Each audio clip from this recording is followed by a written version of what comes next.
우리 하나님의 말씀을 제가 한 절 봉독해 드리겠습니다. 누가복음 15장 1절에서 6절 말씀까지 되겠습니다. 모든 세리와 죄인들이 말씀을 들으러 가까이 나오니 바리새인과 서기관들이 수군거려 이르되 이 사람이 죄인을 영접하고 음식을 같이 먹는다 하더라. 예수께서 그들에게 이 비유로 이르시되 너희 중에 어떤 사람이 양 100마리가 있는데 그 중에 하나를 잃으면 99마리를 들여두고 그 잃은 것을 찾아내기까지 찾아다니지 아니하겠느냐. 또 찾아낸즉 즐거워 어깨에 메고 집에 와서 그 벗과 이웃을 불러 모으고 말하되 나와 함께 즐기자. 나의 잃은 양을 찾아내었노라 하리라. 아멘. 엘레오스의 마음, 오늘 설교의 제목이 되겠습니다. 우리 개혁교회에서 신앙생활 하시는 분들 보면은 대체적으로 어떻게 하면은 내가 신앙생활을 잘할까? 이런 고민들을 다 하고 있죠. 어떤 분은 목사님, 제가 이 성경에서 예수님께서 계속 말씀하시는 대로 예수님의 이름으로, 다른 이름으로 기도하지 말고 예수님의 이름으로 기도를 하면은 좋다고 그래가지고 제가 한 번도 제 이름으로 기도한 적이 없고 예수님의 이름으로 이렇게 기도를 하면은 다른 분들은 대체적으로 보면 응답받는 분들도 많이 있다고 하는데 저는 응답도 받지만 얻을 때는 전혀 응답을 받지 못하는 것 같아요. 그래도 저는 늘 신앙의 그 경주에서 뒤지지 않기 위해서 오늘도 제가 교회 나가지고 신앙 기도해야 하는데 어떻게 괜찮습니까? 아, 괜찮아요. 계속 그렇게 신앙생활 하시길 바랍니다. 우리는 나름대로 열심히 신앙생활을 하려고 이렇게 노력을 합니다. 이 누가 의사는 누가 복음을 기록한 분이 누가잖아요. 그 의사 누가인데 이분이 의사이기 때문에 이제 그런 생각을 가질 수 있죠. 의사에게는 병든 자에게 의사가 필요하지 건강한 사람한테 무슨 의사가 필요하겠어요. 오늘 본문의 내용도 들여다보면은 예수님께서 이 죄인들하고 같이 식사를 하는 겁니다. 그러니까 바리새인들과 서기관이 그 말이나 됩니까 저게? 어떻게 선생님이라고 하는 사람이 죄인들하고 같이 식사를 하고 이거 말이 안 된다는 얘기죠.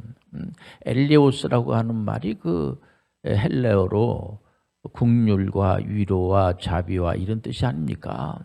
이 자비의 마음을 갖는다는 것은 예수님께서 이 땅에 오신 목적이 뭐냐면은 죄인을 구원하기 위해서 오셨는데 실질적으로 죄인을 만나야지 구원을 하지 않겠습니까? 그러면서 비유로 이 비유 모든 예수님의 메시지가 다 비유는 아닙니다만은 비유를 들어서 이렇게 설명하는 것을 들여다보면은 우리가 잘 이해가 잘 안 되니까 물론 이제 비유로다가 이렇게 메시지를 전해주면은 제자분들이 이렇게 듣고는 이게 뭐 예수님 그거를 이렇게 뭐 꼭 비유를 들어서 얘기합니까? 그냥 말해도 우리가 다 알아듣는데 뭐 그런 내용도 있겠죠. 근데 이 비유를 들어서 말씀한다는 것은 상당히 우리가 이해하기가 좀 힘든 그런 부분 있기 때문에 보통 예수님의 제자분들도 예수님께서 오셔가지고 죄인들하고 같이 식사를 나누고 또 이제 선생님이라고 하는 분이 이러기 때문에 상당히 아마 충격을 받은 부분도 없지 않아 있을 겁니다. 예수님 그 바리새인들과 서기관들이 저 사람들은 죄인들인데 죄인들하고 같이 함께하면 안 되고 보통 일반적으로 죄진 사람들과 같이 어울리게 되면 죄짓고 엉망진창이 된다는 얘기 우리가 많이 듣지 않습니까? 죄인들하고 같이 하면 안 돼. 의로운 사람들하고 같이 지내야지. 근데 예수님께서 오신 목적이 의인을 부르러 온 것이 아니고 죄인들을 회개시켜서 의로운 자로 만들기 위해서 오신 거예요. 예수님께서 오신 목적이 무슨 두려움을 주고 절망감을 주고 좌절감을 주고 낙심하게 하기 위해서 온 것이 아니고, 예수님은 의로운 자가 하나도 없다고 생각하는 겁니다. 로마서에 보면은 의인이 없나니 다 죄인이라는 거예요. 지금 79억이 지구상에 살고 있는데 79억이 한 사람도 의로운 사람이 없어요. 전부 예수님이 필요한 거예요. 예수님을 믿음으로 우리가 의롭게 되는 거예요. 이게 기독교의 교리예요. 이 개혁교회의 교리가 뭐냐면 오직 예수님을 믿음으로 말미암아 의로운 자가 되는 겁니다. 이게 잃은 양을 찾는 비유를 들어서 말합니다. 100마리가 있는데 한 마리를 잃어버렸어요. 그 한 마리를 잃어버렸는데 그 한 마리를 이제 찾으면 얼마나 기쁘겠냐 말이야. 당신들 어떻게 생각해? 그거 이제 잃어버린 그 양 그 한 마리 그 이제 되게 혼나게 생겼네. 매타작이 시작이 되겠다. 다른 양들은 잘 쫓아왔는데 너 혼자만 멍 때리다가 지금 나타났으니까 얼마나 그 주인한테 혼나겠느냐라고 하는 생각이 바리새인들과 서기관이라고 하면, 우리 예수님은 그 양을 한 마리 잃은 양을 잡고 얼마나 즐거워하겠냐는 얘기죠. 가끔 99마리를 생각할 수가 있어. 그 99마리 그 도대체 어떻게 된 그 한 마리 그거 빌빌거리다가 잃어버린 그 양 그거 그냥 뭐 내팽겨 쳐버리고 갈지, 생산적으로 봤을 때도 그게 과연 이게 옳은 겁니까? 라고 생각할 수 있는데 이게 비유죠. 그러니까 우리 예수님은 그만큼 그 의도가 무슨 말이냐면은 우리를 그만큼 창조주 하나님께서 피조물 우리에게 자비를 베푸는 거예요. 근데 여기서 우리가 참 힘들어하는 부분도 없지 않아 있어요. 뭐냐면 예수님이 계속해서 무슨 메시지를 누가복음 15장에 주냐면은 그 돌아온 탕자에 대한 비유도 주십니다.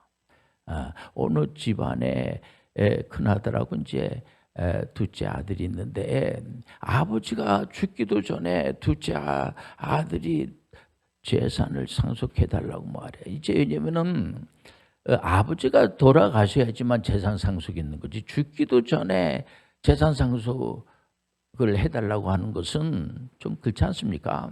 죽기도 전에 돈을 좀 달라고 그래가지고 재산을 미리 상속받아가지고 먼데 타국에 가서 다 허랑망탕하게 다 탕진해버리고 돼지가 먹는 죄열매도 못 먹을 그런 지경에 이르게 된 겁니다. 그러니까 경제적으로 완전히 파탄이 돼서 이제 이러다가 내게 굶어 죽게 생겼네. 해가지고 이 둘째 아들이 집으로 돌아오지 않습니까? 그러니까 그 아버지가 너 그 돈 다 어디가 다 썼어?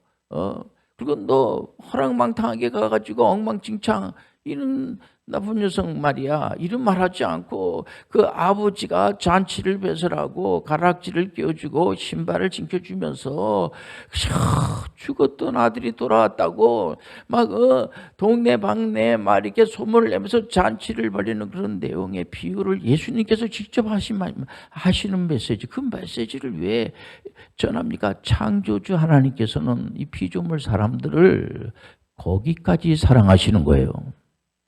둘째 아들은 이제 화가 나가지고 우리 아버지가 나는 잔치도 한번 배설 안 해줬는데 저 녀석 말이야, 자기 동생이 말이야 돌아왔다 그래가지고 저렇게 대접을 해주고, 그런 비유를 예수님께서 눈 하나 깜짝 안 하고 그 비유를 서기관 바리새인 또 많은 그 제자들이 있는 데서 메시지를 전합니다. 이것은 뭐냐면 우리가 믿는 예수 그리스도는 자비가 많으신 분이세요. 우리가 자비가 많은 게 아니고요. 여러분들 이런 설교를 들으면서 우리 예수님은 참 자비가 많으시고 죄가 많은 곳에 은혜가 많고 이 계속해서 잃어버린 자들을 찾는 메시지가 계속해서 또 나오고 계속해서 예수님의 그 마음을 보면은 혹시라도 그 둘째 아들을, 큰 아들이 좀 해코지 하면 어떻게 될까? 또 혹시라도 그 잃어버린 양을 이제 찾았는데 그 다른 양들이 째려보고 그러면 어떡할까? 그것까지 우리가 좀 생각할 수가 있어요, 보면은. 그러면서 우리 예수님께서 무슨 말씀을 주냐면 제자분들한테 요한복음 14장 제가 12절을 계속해서 이 메시지를 전하는 거는 예수님께서 제자분들에게 그 교육을 할 때 비대칭 전력 입체 교육 방법을 쓰고 있어요. 핵심적인 메시지를 전하는 게 뭐냐면 이분은 예수님을 하나님으로 믿게 하는 거예요. 쉽지 않죠. 굉장히 어려운 겁니다. 그러니까 제자분들에게 교육을 시켜야 될 게 뭐냐면은 예수님을 성생님으로 이렇게 믿게 한다든지 아니면은 무슨 선지자라든가 이렇게 믿을 수 있게끔 이렇게 유도하는 것은 가능성이 있는데 예수님을 구세주로 예수님을 하나님으로 믿게 하는 그 미션을 받고 예수님께서 계속 교육을 시키는 겁니다. 쉽지 않아요, 이게요. 예수님의 제자분들은 그 당시에 로마 제국 시대이기 때문에 우리 선생님이 이제 저런 기적과 이적을 행사하고 병든 수많은 병든 사람을 고치고 또 귀신 들린 현대 의학에서도 고칠 수 없는 그 귀신 들린 그런 사람들을 치료하는 걸 보면서 이 줄을 잘 섰네. 이분이 뭔가 큰 일을 일으키실 분이야. 이러고 이제 제자분들이 쫓아다녔거든요. 그러다가 이제 시간이 돼서 십자가를 지어야지 된단 말이에요. 예수님께서 십자가에서 인류의 죄를 다 짊어지시고 죄 문제를 해결해야지 된다는 거 우리가 알고 있지 않습니까? 그때 예수님의 제자분들이 잠깐만 묻습니다. 선생님,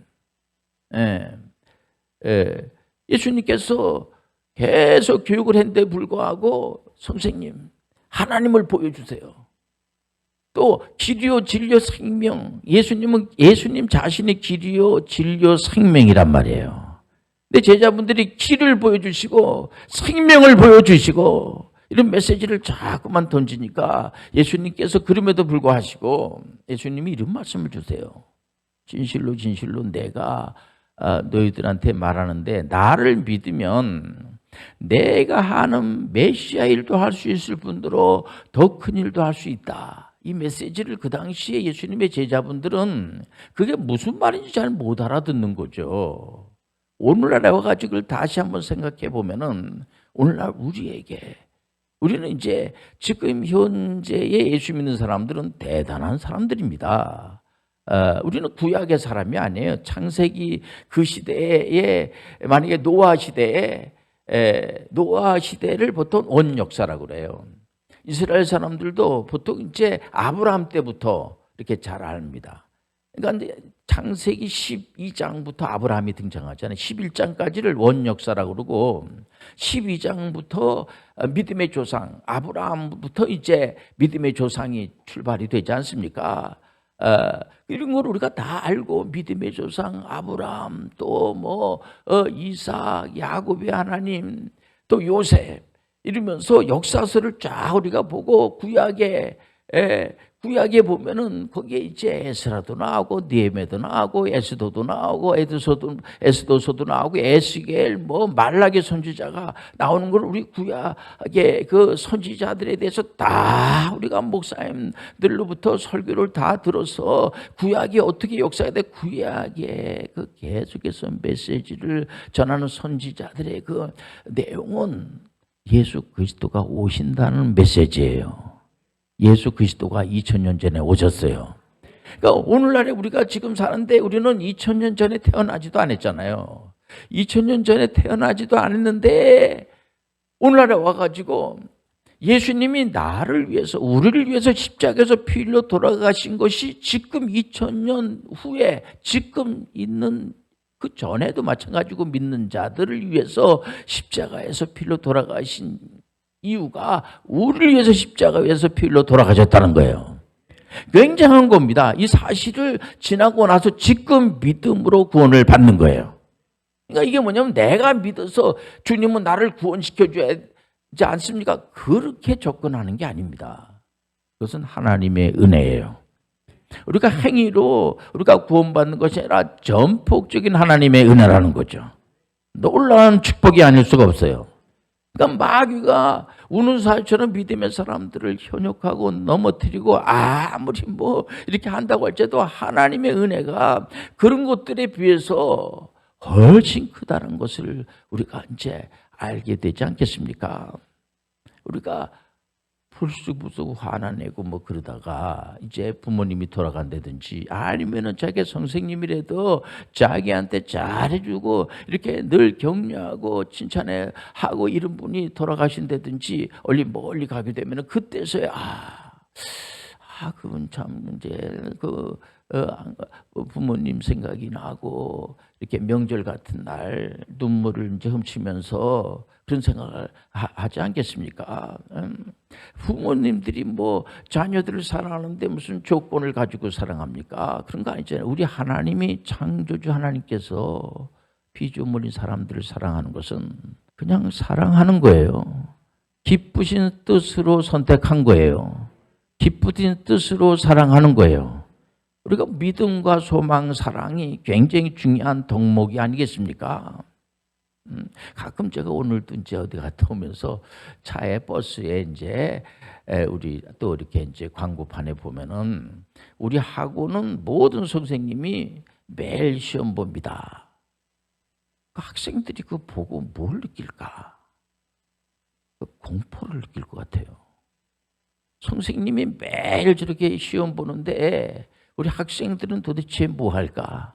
이런 분위기입니다. 보면은 마치 그런 거죠. 그러니까 바리새인들과 서기관들은 누가 몸이 아프면 저거는 아픈 이유가 다 죄를 졌기 때문에 저렇게 아픈 거야. 저거는 제 아이가 저렇게 못쓸 아이가 된 거 뭐냐면은 깡패들 만나고 맨날 그냥 인터넷 도박이나 하고 맨날 인터넷 게임이나 하다가 저 애가 저렇게 된 거야. 저게. 그 맞아요. 어떻게 보면은. 근데 예수님은 그 이상이라는 거예요. 근데 우리가 믿는 하나님은요, 도덕 이상임을 하시길 바랍니다. 그 처벌하는 거 누가 못해요? 다 할 수가 있죠. 요즘은 가끔 이제 동반 입대하는 이제 그런 병사들이 있어요. 뭐냐면은 평상시에 늘 친구를 이렇게 지내다가 군대 갈 나이가 된 겁니다.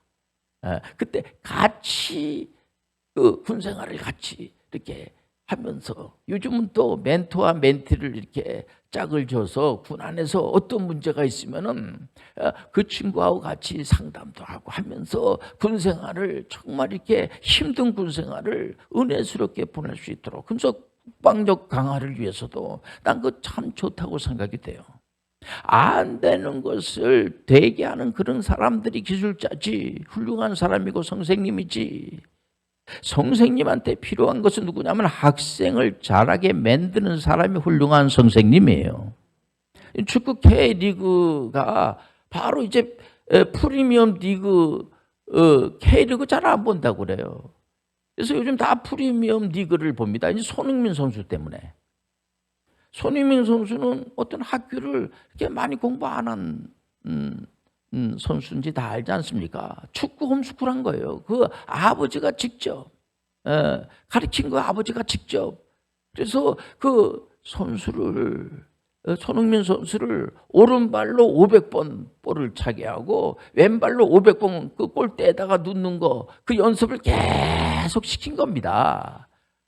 그리고 격려하고 칭찬하고 잘한다 그러고 계속 그러다 보니까 아주 세계적인 스타가 돼. 10대 때 벌써 프리미엄 리그로 이렇게 프로 구단에 들어가 가지고 애절 이런 거 다, 그것도 어학에 대해서 다 이렇게 훈련을 받고 하면서 훌륭한 그런 그 선수가 된 겁니다. 우리가 남을 행복하게 하는 거 굉장히 중요한 거예요. 자기가 행복할 때 남을 행복하게 할 수가 있어요. 우리 교회에서 이제 이 WCPM 홈스쿨에서 이제 군대 갈 나이가 되니까 많은 학생들이 지금 장교로 가고 이렇게 해서, 목사님 도대체 어떻게 해서 이게 5년 빨리 4년 빨리 이렇게 학생들을 다 대학을 졸업을 시키고 장교를 이렇게 보냅니까? 이렇게 물어보는데 저는 도리어 우리 학생들이 도리어 고마워요. 제가 아이들이 너무 잘하기 때문에 제가 지금 나이가 좀 됐거든요.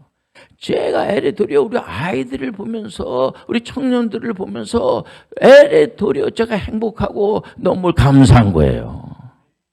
항상 우리가 행복할 때 다른 사람을 더 행복하게 만들 때 나도 행복하고 더 많은 사람들을 옳은 데로 인도하는 그런 분들이 되시길 바랍니다. 율법이라고 하는 거 굉장히 중요한 겁니다. 기준이라는 것이 굉장히 중요해요. 그 기준을 넘어가려면요, 이게 쉽지 않아요. 많은 노력이 필요해요. 네. 애를 써야지 됩니다. 쉽지 않아요. 신앙생활을 다 했는데 저희 왜 이렇게 실력이 없나?